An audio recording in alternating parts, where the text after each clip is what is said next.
Hi, everyone, and welcome to Resource Revolution, the resource management podcast. I'm your host, Christine Robinson. On this podcast, we will discuss the real-life experiences of people in and around the world of resource management.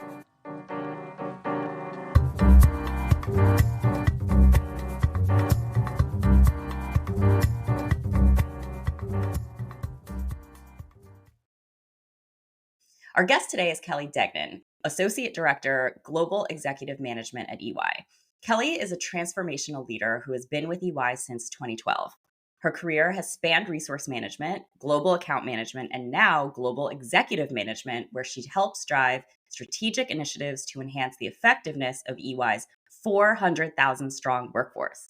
Kelly's journey began with a psychology degree from Villanova University and a first job in recruiting, where she learned the value of leaning in, building trust, and solving problems together, the foundations of effective resource management. Kelly, it is so good to have you here with us. Thank you for joining us. Thank you, Christine. Really appreciate it. Absolutely. Really excited to dive into this. And for background, for everyone who's listening, Kelly and I actually got to work together at EY in this very amazing area. And it was part of when I started to really fall in love with resource management. I learned a lot from Kelly. So I'm excited to dive in and get started. Love that. Appreciate that the love started from the birth of our relationship. It did. Well, it was actually all you. You created it. Yes. All right, so let's get into it. So let's start with the idea of career. I like to understand, and I think a lot of people really like to understand how careers evolve within resource management because it's not a linear path in most ways. So let's talk about, so you have a background in psychology, you've got the recruiting experience. That is certainly unique, right? Everyone has their own path in how they shape their career. How has that shaped your approach really in everything? So you went from recruiting into this resource management world. How did that affect the way that you approached it? Sure. Recruiting, I think, has a lot of similarities to resource management. When I actually was referred to EY by a long-term friend of mine. Up with her, met her in the third grade, and so she knows me well, I think. And she referred me to EY and said, "There's this amazing space called resource management at EY, and I think you'd be great for it." And I was like, "Oh, resource management, what is that?" Because as you know, this is not a job that exists everywhere, right? It's pretty unique in terms of accounting firms, marketing firms, law firms, a few others. So I was like, well, what is this? Let me look into it. And I was pleasantly surprised when I started to dive in that I found a lot of similarities between recruitment and resource management being the internal staffing function. So a lot of, skill sets and who's good for what, and understanding what somebody wants, experiences out of their career, and matching them with those opportunities. So career matchmakers, I would say, in some fun ways. Um, and I was happy. I was happy to see that I saw that and I leveraged that in the interview and talked a lot about those transferable skills. And then when I got into the role at EY, thankfully they saw, skill set in me that they wanted. And when I came on board, it opened a whole new world for me in the idea of taking those skills from recruitment and understanding what people want to do, and connecting them to those opportunities, but then the operational side of the world of a firm like EY, and being a part of a role that had impact in utilization and chargeable hours and all of those things that are extremely important to how a firm runs and operates and makes money. And so that was a whole new side that I was really excited to get exposure to by coming on board at EY, and didn't know I was going to get that opportunity as a psychology major in university. It was pretty interesting. Yeah, no, that makes a lot of sense. And so you said a couple of things that really resonated with me. One is this idea of matching, right? It's funny. One of the very large, I guess, consulting firms that has global reach, they actually call their resource management function talent match.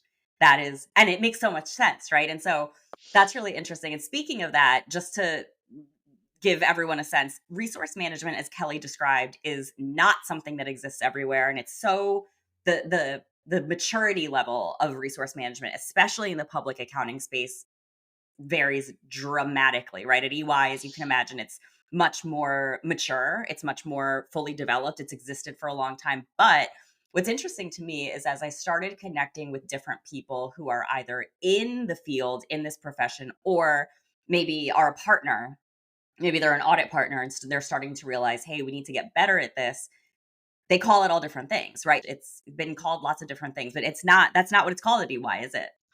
Experience management is now, well, I will say it was the term when I left experience management 4 Mm, years ago. And the reason why they made the pivot to experience management is they really wanted to take that feeling of being a commodity as a resource, as an individual, out of the mix and really talk about the care of the experience of the individual.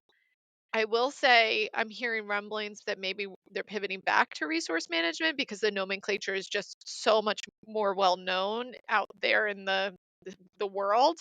But at the end of the day, talent match totally makes sense. Experience management, no matter what you call it, it is this pivotal role in the firm that really marries a talent aspect of caring about the people that work for you and execute for you and the success of your firm in from an operational perspective. And so I constantly felt like I was wearing 2 hats every single day, and probably more than that, and pivoting of, okay, this conversation is about this. I need to care about, the feelings and what's happening in this person's individual lives. Okay, this conversation in the next hour is bottom line. How are the numbers looking? What does the data say? And helping tell that story. And so love that dynamic nature of the job, and it really filled my cup every day and kept me coming back for more because it was so exciting, and I didn't yeah. know what to expect, right? Every day. It was different. No, and it's there's a certain kind of person that likes that. Not everybody likes that, right? I would say I don't care if you're in law, marketing, whatever profession that you're in when you do this, it is exactly that, right? Just the nature of the work, right, that we do. And I think you mentioned something that also is really interesting because it's the wearing of 2 hats, it's the wearing of 5 hats sometimes, and I actually, as I think about this more, that's exactly why it's so hard to name, right? Because it's not you go and you say, "Hey, I'm a doctor," and people know what that is, right? Yeah, I actually what I've noticed is people that are in this profession generally when someone asks what you do generally don't say, hi, I'm a resource manager, because no one's going to know what that means. It's you kind of you give this little story about what yeah, it is. And I remember when I was very much in that role, I'd have teammates and I would say, well, what do you say when people ask? And you'd get this varied thing. You've described your focus on a daily basis shifting, but it's shifting kind of dramatically, right? It's yep, you are I would be talking to somebody about, because you care about them as people, right? And you touched upon that. yes, I remember I'd have conversations about this guy just got a puppy, and yes, he signed on for 80% travel, but his puppy, right? Like, and so I didn't want to send him to California for 5 weeks. If I needed to, absolutely we would have kept the business interest. But if there was a way to accommodate that, and you know what, it matters because now this guy tells you more, and he tells you and knows that you actually have his back and cares about him. And then you have a conversation and it's like utilization. We need to get up to 78%. What's happening? How many hours do we need? Right. So part yep. of that is really interesting. And that leads me to my next question, which is that dynamic nature and kind of that duality, right? Of it's like the yin and the yang of this role. How in your view does that process, the resource management process, really have a direct business outcome? So the duality of it in terms of, I guess, let me just clarify, caring about the individual as well as the masses in terms of like the Yeah, business success overall. absolutely. Yeah. I'd say that one's always been the toughest part of the role, or one of the toughest parts of the role, because human at nature, right? In terms of we're all humans and we value the like interaction, human interaction. And for me, I will say one of the things that I think I learned the most to build the skill set, or just to think back about what I was good at after being in the role for 9 years and moving on to other things, listening and negotiation. And for me, that listening skill set, I didn't really know I had it until I actually did these reflections of listening to someone speak their feelings, right? And I always refer to that as like the big F word, right? Is feelings. Mm-hmm. And they come into play so much. And especially when you're talking about something so personal as these individuals' careers and the type of work that they get exposure to. And at the different levels that you're working with, somebody who's a year into their career thinks that 6 months on a project is like never ending, and you're trying to convince them that 6 months on this project is a small blip in the entire career ahead of you. Like, take what you're going to learn out of this and build upon it. But convincing someone that as they live in the moment and they're assigned to something they don't really want to do is difficult. And so I learned that listening was so crucial, because when I listened, I gathered data and information that I could use back in my negotiation tactic, right? And able to say, I heard you say this. I understand you feel this way. And here's how I'm playing this back to you to uh, get the outcome that made the most sense for everybody. And so that, I think, in that individual interaction was so interesting, and I really enjoyed that, and I'm really proud of myself that I can look back on it and say, wow, that's a skill set I have, because I don't think everybody has that, and I'm really proud that I grew that and nurtured it and expand upon it. Um, and then the aspect of the care for a much larger thousands of people across a region, and 400,000 employees across EY, it's massive. And so you have to sit well with sometimes decisions that are best for a large population but might not be well suited for a small population. You've got to make that tough decision. But I think when you think through it and you're transparent and you're thoughtful, you're able to lay your head down on the pillow at the end of the night and be okay with the outcome, because you did think through it and you were transparent and you were thoughtful. And so people can digest that a lot better than this like blank space. You give somebody no answer, you give someone the blank space, they fill it in with their perception of what happened, and it's always on their side. It's never taking the other point of view into count, and so you're really faulting yourself when you do that. Lots to unpack there, right? So one is I'm so shocked that this has not come up yet in this podcast. So Kelly, you're bringing us into a new area here. You mentioned the word negotiation. If I were to, and by the way, I want to do this, so mark my words. If I were to design a major in a university about resource management, that would be one of the classes, would be negotiation, right?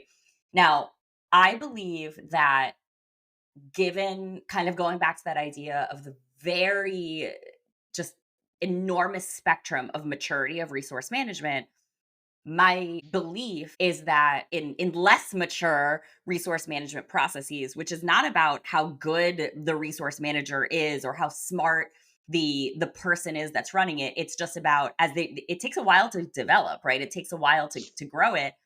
I believe that negotiation does not come into play unless you have a very mature resource management function. And the reason why is because if you have a very solid, disciplined RM function, you have empowered the resource manager to have the ability to negotiate. And so Yeah. let's talk about what negotiation means. The thing about negotiation is that sometimes people don't like to admit that they're good at it, or that it's something that they want to engage in. It makes you think about like going to the car dealership and buying a car. Like, oh, Yes. sleazy, oh, gross. Yes. Like that bad, like when you graduated college, no one wanted to get into sales, right? And I don't say no one, because lots of people wanted to, but like there's that element of like, oh, I'm gonna have to cold call, and the person on the other end is not going to want to hear what I have to say, or all of that rejection that comes into, I think, the connotation in negotiation. It It's valid in some ways, but I think I learned through resource management that that's not always what it's about. And I think that that is where people in this college course that you're creating, which is amazing idea, is they'll learn that negotiation isn't just a sales tactic, but it's like an everyday relationship tactic. Like, you Yeah. used negotiation this morning with your children. I know it, Christine. Oh, Like, yeah. it's just part of life, right? And so when we can take away that negativity that it gets connotated with the term negotiation, people can really lean in and use it to their benefit to really help them solve problems and come to a conclusion on healthy conflict. Absolutely. My middle child refused to get dressed this morning unless we had some Ninja Turtles involved. And I'm over here. I'm like, 5 minutes of Ninja Turtles, got to put socks on.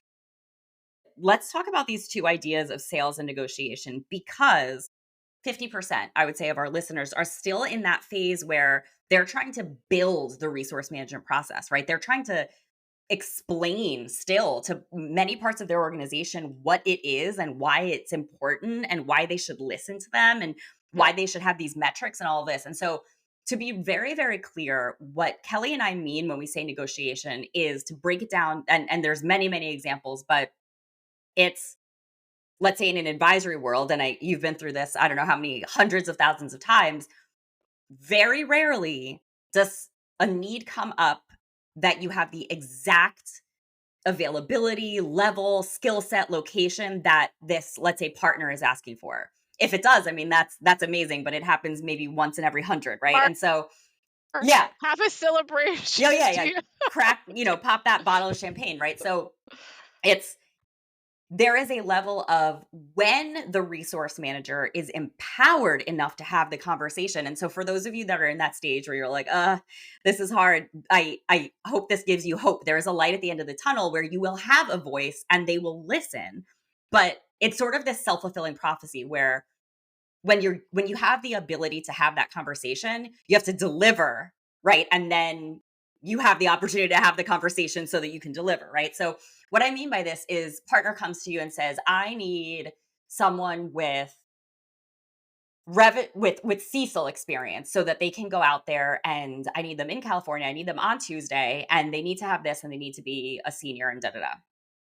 Well, I don't have someone with that, right? I have someone with a fantastic background who is a strong performer because in a mature resource management process, the resource manager is well equipped to understand the performance of that individual, their developmental areas where they need, let's say, a specific exposure and experience so they can get promoted next year, right? So I did dive into all of this, right? And Kelly, I know this resonates with you, but we have so many people that are like fighting to get in the room still, and they're like, Yeah. please give me this information so that I can do my job better. And so what I mean by this is you've got that partner breathing down your neck. They're saying, I need someone with Cecil experience. And the negotiation comes in when you have someone who is a strong performer. And by the way, you know them because you care about them and you've had multiple conversations and you know what they've worked on. You know what the feedback was from their manager from their last 5 projects that they were on. And you can say to that partner, listen, this person is really strong. Do they have Cecil experience? No. But they have revenue recognition experience, which is really something that they've honed over time. Their feedback has been fantastic. And by the way, you don't throw something away when it's good quality, right? So the thing about it is give that person a chance, and that's a negotiation, right? If I were to say, to you, Kelly, you're telling me I want somebody with Cecil experience, and I'm like, I don't really have that. I have this guy, he's got rev rec experience. Not sure if you want that. It's not exactly, that doesn't sound quite as Yeah. appealing, right? But if I'm saying to you, hey, really strong performer, I'm going to share with you a couple of quotes from their last 3 engagements from the partner. They've got this great client experience. They've got this strong presence. They are very technically strong. And I am informed because I've taken the opportunity to educate myself on the business, even though I personally am not a advisory client serving person. But I know enough to be dangerous. And I know that there are certain parts of that that are transferable. And by the way, I'm going to give you 4 examples, right? That is a very powerful it's a very powerful conversation. And I would argue that, look, maybe they don't take that person, but they at least they listened and maybe they go talk to that person, right? And it's Yeah. just it's taking that next step to be an advocate for the individual's career, have that operational impact because look, if that person was going to sit idle for the next 3 weeks, that's I don't know, 2% in in utilization. And then this partner is going to listen to you next time, right? They're going to come back to you and say there's nothing like the feeling, and I hope that this is inspiring, right, for the people that are still trying to just just bang on the table and say, please, this is an important process. There is a sort of exciting, enlightening moment where you go from someone saying, hey, send me an availability report because you know they're up to something, right? Yeah. They're not looking at it because they feel like it. They're looking at it because Yeah. they're trying to like troll the availability report so they can try to find, someone, and then they're going to reach out to them like in the background. They're doing this back Yeah. alley resource management, which never works. And when you go from that to a partner coming to you and saying, here's the situation, and can you help me work this out, and seeing you as the expert, that's a big thing. So Oh yeah, Kelly, it's not pivotal. to kind of go off in a different direction, but I want everyone to understand that there is such a dynamic volatility, especially in an advisory practice, for sure on the consulting side of the house, where there that's what we mean by negotiation, right? Yeah. It's not just negotiating to the business, but it's negotiating to the person Yep. who doesn't want to do Cecil work. And Yep. they're like, I don't know if I want, this is really what Yep. I like. And I'm like, listen, this is Yeah. going to be good for Yeah. your career, right? This is, and it's explaining to them what you just said. It's that caring about their career. We know you want to succeed, right? I Yeah. know you said that you wanted to be promoted to manager level. Well, you know what? From a business development perspective, we are expecting this hot wave of Cecil work coming in the next 6 months. So get with the program. Like if you Yeah. want to develop, this is what's going to be good for you. Like all of these negotiation, I always had this in my mind of like, again, going back to the listening, when I would talk to somebody and they'd be like, I don't want to travel or I want to travel was like one of the number one things on their list. I'd always bring that back up when I was going to staff them. I know you said you didn't want to travel, so here's a local project. Not exactly what you want to do, but you don't want to travel, right? Yes. That aspect of, I know you wanted to get exposure to, new people. Here's this new team. Like, I, you know, you'll meet so many new people if you take this opportunity. So I think that listening helps you in that negotiation for sure in selling, and it's not a bad thing.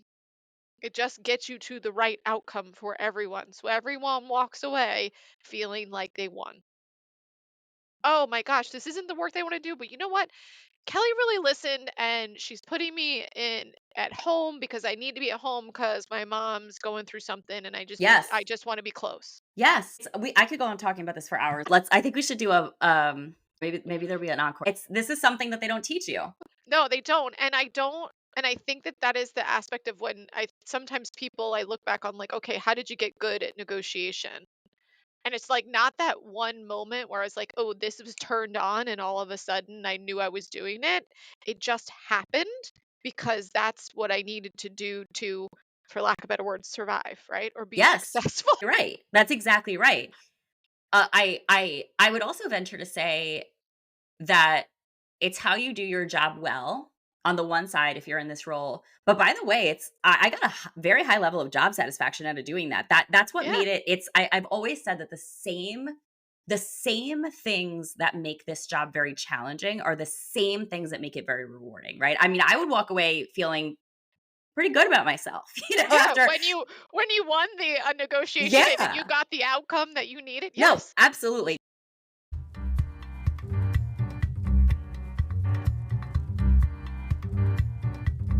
And now a word about our sponsors, Dayshape. Do you ever feel like your team spends more time managing spreadsheets than getting actual work done? If you're a strategic leader in a professional services firm, you know exactly what I'm talking about. Say goodbye to the chaos with Dayshape.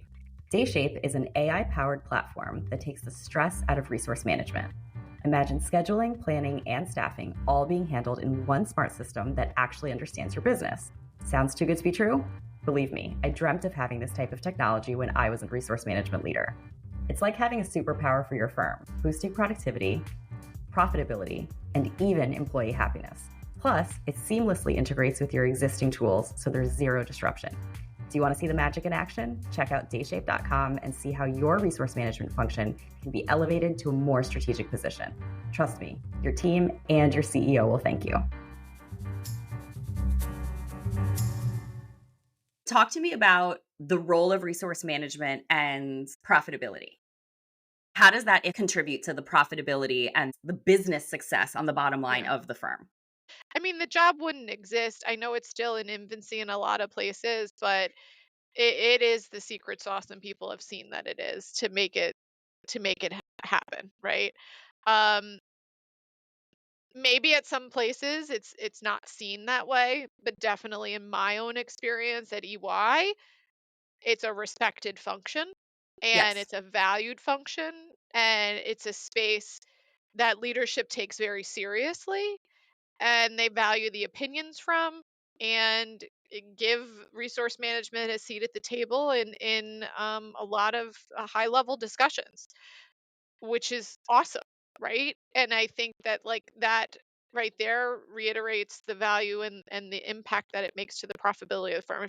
If you kind of boil it down just to the fact of the matter is that resource management is responsible for the chargeable hours and maximizing chargeability at a firm. Right there, you have a connection to a dollar amount that's coming Yes. into the firm from a revenue recognition and production.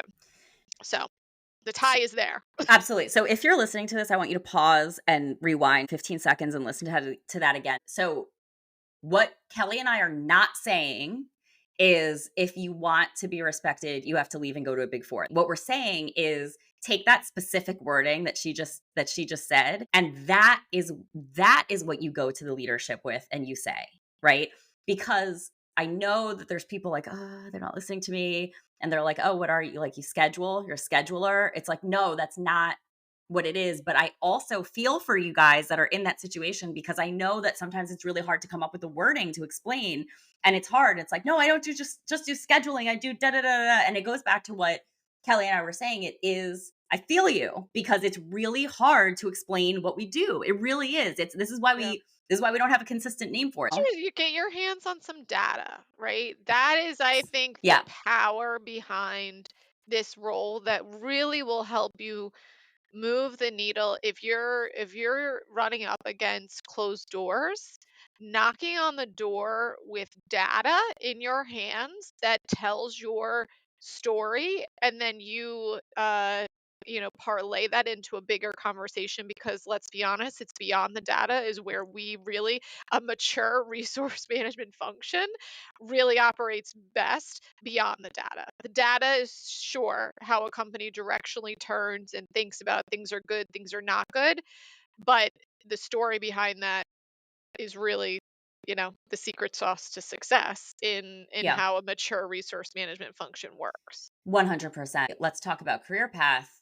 I mean, we started Kelly's intro. So, global executive management at EY, right? While it's wonderful, Kelly is not the person that is in charge of 100 people and getting their utilization up, right? She's taken her experience and she's moved into a new role. So, how how do you feel that in working with global, very senior leaders, tell us about that. How did you pivot to that, and how has your experience helped that? So I did a global account manager role, and that is basically supporting the sales function, business development activities for one of our largest financial services clients. And so I did that for a little under 4 years, probably about 3.5 years. And it's very recent, like 5 weeks into this new role, and in this a global role that I'm working with the executive, which is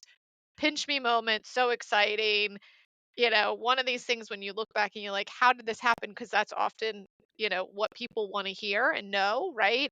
Um, and I don't know if I've actually had enough time to reflect on that, because it's like it's still pretty new. But I will say that I take pride in the time I spent in experience management, resource management, and I use it in every conversation. Over the last 5, 6 weeks, I've spent a tremendous amount of time doing introductions in my new role, right? And so Yeah.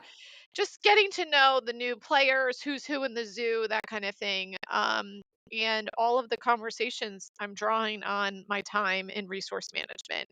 And I will tell you, it is so awesome to hear individuals that I speak with in these global roles that have been at the firm for 20 years, 25 years, 30 years say, wow, resource management or experience management in this sense, that's a really tough job. Like that's a really that's an important job, a tough job. And I love it. It just validates so much in I spent the right time in the right places. I gathered the right skill set and I'm building upon it in these new roles. And people are valuing the time I had in resource management. Yeah. They're not looking at that and being like, oh, interesting, next. It's so interesting to them that it's a part of my conversation with them where they dig in a bit and comment on it and ask more questions, which is just awesome. I couldn't agree more. And the other thing that so here's what this makes me think. You've done something, whether it was deliberate or not, you did something to really hone your experience in that part of your career. You have been somewhat actively taking that and using it to get these other roles. It's this idea of the winding career path, but you've done it very successfully.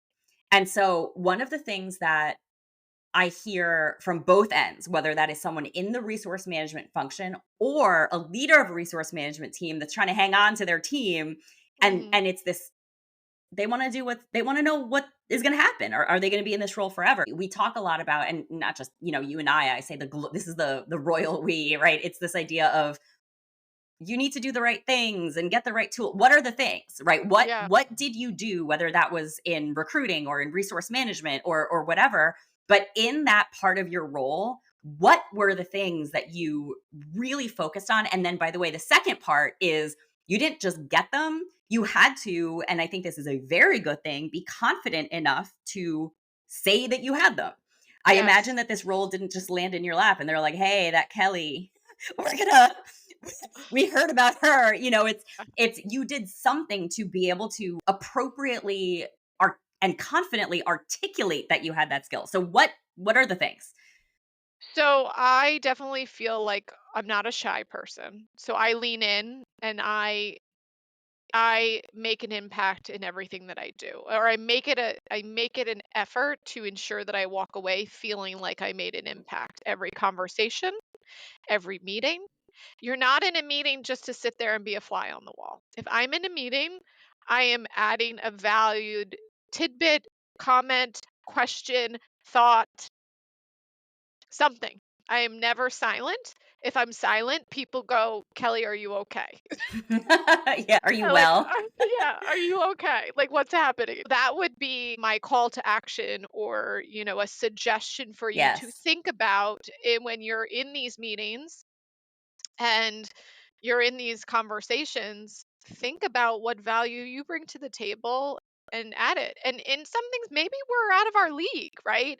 And that's okay. I've been in situations where I'm out of my league and I'm like, I don't know what input I can give here that's going to change perspective, but I know that I can add a comment and not be silent so that I'm heard and people are aware that I'm in the room, right? And that I'm comprehending and absorbing what's going on. So it could be as simple as that was an excellent point. Love to hear more, right? Or a question of can you expand on that for me a little bit more? I'm really want to make sure I walk away with a better understanding. Those are not things that I ever bring to the table to say I'm an expert in what we're talking about, but it certainly shows that I'm there, I'm engaged, and I'm interested. And people walk away saying, "Oh, that Kelly, she's really like connecting the dots. She's here, she's vested. She's a team player." And I think that came from, I just probably won I'm the youngest of three, and so I was just naturally loud and had to be loud to get attention. And then it just got reinforced as I got older. And when I got into the working world, and I'll know EY was a place that did that for me, was after I just continued to build confidence when I spoke up. And sometimes, you get that lizard brain in the back of your mind. You're like, oh, I shouldn't have said that. I shouldn't have said that. Like, oh, I word vomited and said too much. But I got into a scenario where my leaders were giving me feedback about how much they appreciated that I was vocal and engaged in meetings, and that I wasn't afraid to share my opinion or pose a differing question to challenge things and make us stop and think about stuff. And when I started to get that positive reinforcement, it never stopped, right? And I definitely think that that is how I am where I am today, because I'm not shy with senior leaders. I don't back away when someone has CEO in front of the title of their, name. Like I lean in. I'm like, this is really interesting. Like, let's talk. Like, I'm so excited to have the opportunity to interact with you.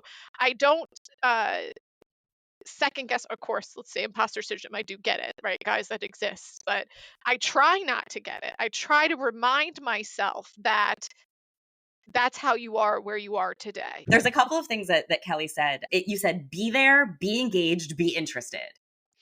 That's words to live by, probably for anybody, but I would say for resource managers, whether you are in this big four environment and you're getting pulled into these crazy meetings, or you're like, I'm the resource manager, please let me into this meeting. I'm trying to develop this. And I know a lot of people like that, where they are smart people because they would not have been offered the opportunity to even do this if they weren't.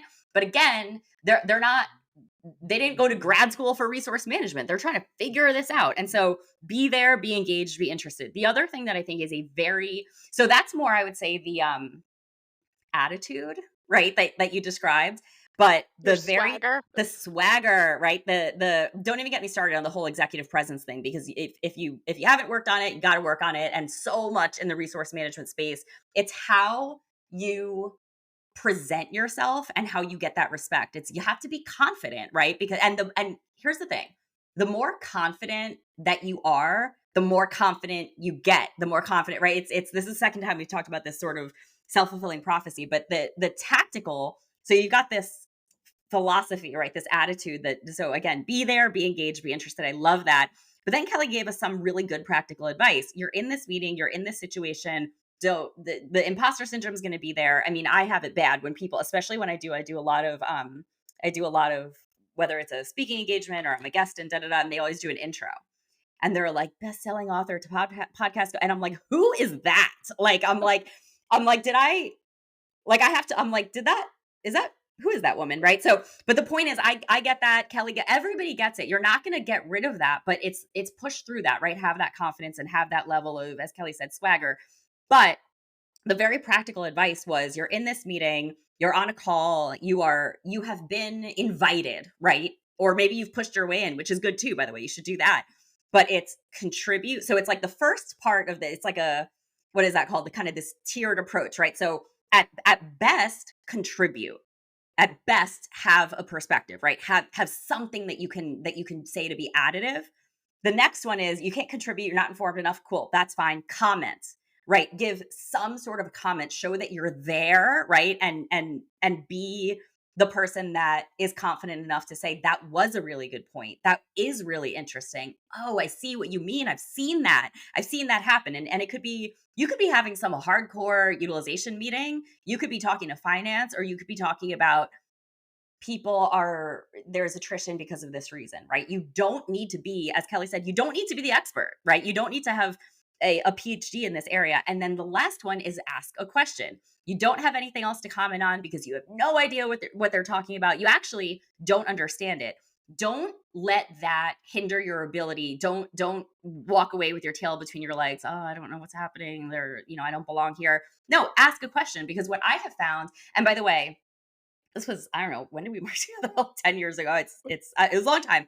But I heard Kelly do this. And honestly, Kelly, I don't know if I learned this from you, because we had this we had, as I went back and described, if you guys can all picture, like, we sat in our little cubes and we had this like little thing where, at the time maybe it was annoying, but it was a great learning experience. We heard everything everybody was saying. And I learned this from Kelly. She would ask questions, and I took that, and you know what? It wasn't a question for the sake of asking a question.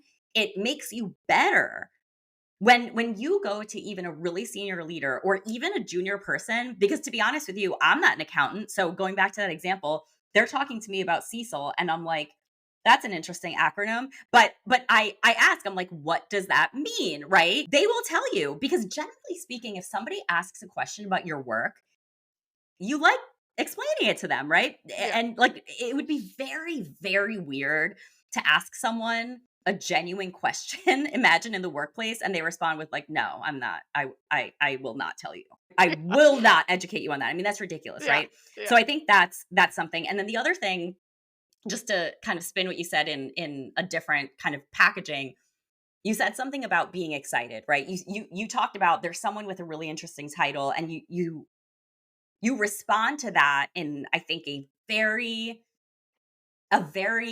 advantageous, opportunistic, and I mean that in a positive way, Yeah. right? Yeah. And what I mean by that is, there's two ways that you can react, right? Someone has this really big title, head of blah blah blah, managing, partner of whatever, global leader. And the thing about it is, and I read this article about kind of these elite athletes, right? And it was like Michael Phelps and this person, and they'd get interviewed right before they're going to do their big thing, which, by the way, is like so mean. Like, why would you interview someone Yeah. like before you're doing that? And they said, are you nervous? And the response every time is, no, I'm not nervous. I'm excited.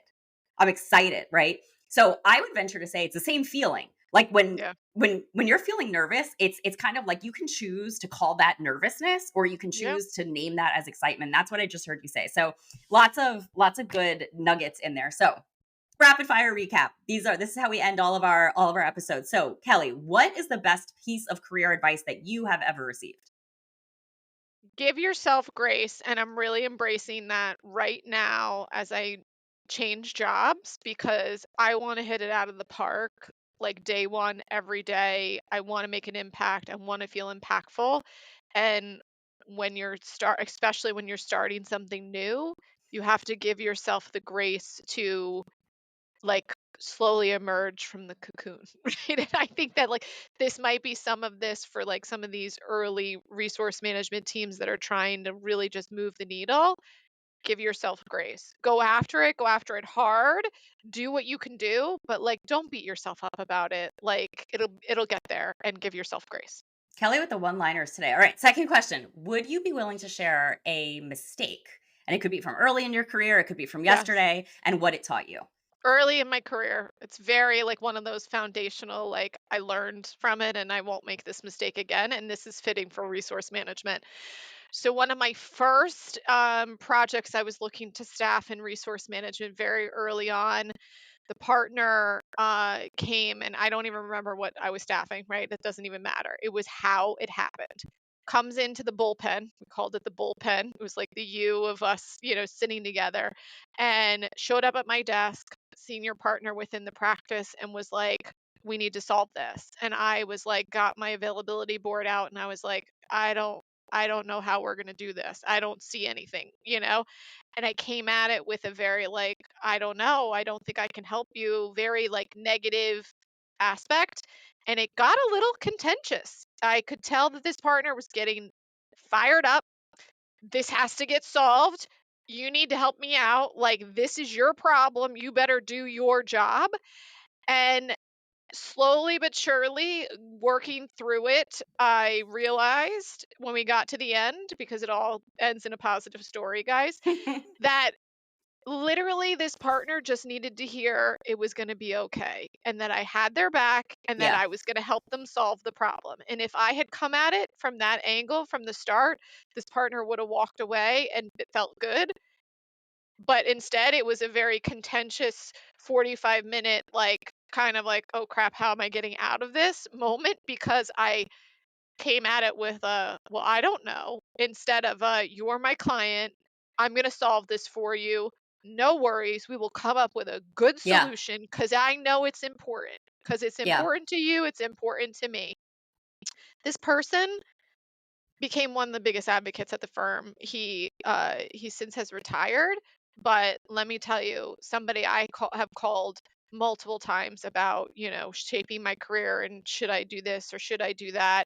Someone who I know would have my back in a room which I wasn't in and would say amazing things about what I can do every day, even though our relationship started that way. Yeah. Kelly, I love that. And again, we don't have this type of time, but that was, I would love to talk more about that. But that's the thing. A lot of the things that I have learned and from other, senior people, it's the mistakes give you a feeling and you don't want to feel that feeling again. So you don't make that same mistake twice. So that's very powerful. Okay. Kelly, it has been so good talking with you. Thank you so much for sharing your story with us. And with that, we'll wrap up our conversation. If you enjoyed this episode, help others discover our show. So follow, like, and subscribe on your podcast platform of choice. Thank you so much for tuning in, and we will see you next time for an episode of Resource Revolution.